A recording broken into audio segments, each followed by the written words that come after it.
berdoa. Ya Allah Bapa yang kami kenal di dalam nama anak-Mu Tuhan Yesus Kristus, puji dan syukur kami panjatkan ke hadapan-Mu pada hari ini, di mana Engkau masih menyertai kami hingga pada saat ini. Tuhan, kami akan memulai aktivitas kami pada satu hari ini. Biarlah Engkau menyapa kami melalui firman-Mu yang menjadi kekuatan dan sukacita bagi kami di dalam melakukan kegiatan kami satu hari ini. Di dalam nama anak-Mu Tuhan Yesus Kristus, kami berdoa. Amin. Shalom. Selamat pagi saudara yang dikasihi Tuhan Yesus Kristus. Sebelum kita memulai aktivitas kita hari ini, marilah kita mendengarkan sapaan Tuhan melalui firman-Nya pada hari ini, Selasa 19 November 2024, yang tertulis di dalam 1 Korintus 1 ayat 25. Beginilah firman Tuhan. Sebab yang bodoh dari Allah lebih besar hikmatnya daripada manusia, dan yang lemah dari Allah lebih kuat daripada manusia. Ai ubi sukdo hawato onni debata asa akka jolmai jalagu mogo do hagaleon di debata asa akka jolmai. Demikianlah firman Tuhan. Topik orang percaya di hadapan Allah dan di dunia. Saudara yang terkasih, bagaimana jika segala sesuatu di dalam kehidupan kita terjadi secara berkebalikan? Bayangkan jika Anda mulai tidur dari jam 10 pagi dan bangun dari tidur pada jam 7 malam. Atau bayangkan jika Anda menggaji bos Anda dan bekerja bagi bawahan Anda. Aneh pastinya.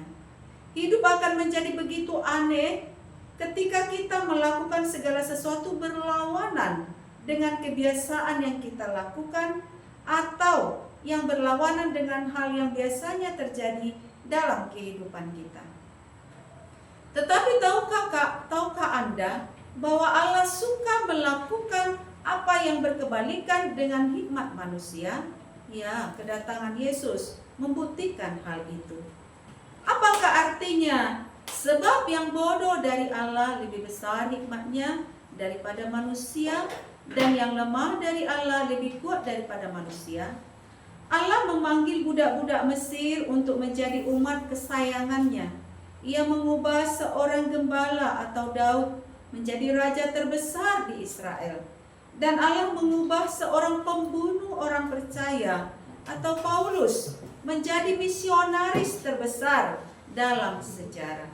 Tetapi semua contoh-contoh ini tidaklah sebesar yang Allah lakukan melalui Yesus.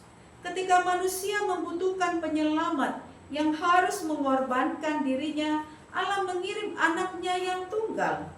Siapakah di dunia ini yang akan melakukan ini? Hanya Allah saja, saudara-saudara. Ketika Yesus, anak Allah yang kekal, datang ke dunia sebagai manusia, tempat tidurnya adalah sebuah palungan dalam sebuah kandang yang bau. Raja, segala raja, bahkan semaraknya pun tidak ada, sehingga kita memandang dia, dan rupa pun tidak, sehingga kita menginginkannya. Boleh kita baca dalam Yesaya 53 ayat 2. Tuhan segala Tuhan menjadi seorang yang penuh kesengsaraan dan yang biasa menderita kesakitan. Kita boleh baca Yesaya 53 ayat 3. Lalu sebelum Yesus disalibkan, ia masuk ke Yerusalem dengan menunggangi keledai, bukan sebagai seorang pahlawan yang baru memenangi peperangan, tetapi sebagai hamba yang rendah hati. Ia tidak datang untuk dinobatkan menjadi raja, tetapi untuk mati di kayu salib yang hina. Singa dari Yehuda menjadi anak domba yang disembelih. Kita boleh lihat di Wahyu 5 ayat 5-6. Tidak ada satupun dari semua ini yang sesuai dengan hikmat manusia. Sebab hikmat manusia adalah kebodohan bagi Allah. Kita boleh baca 1 Korintus 3 ayat 19.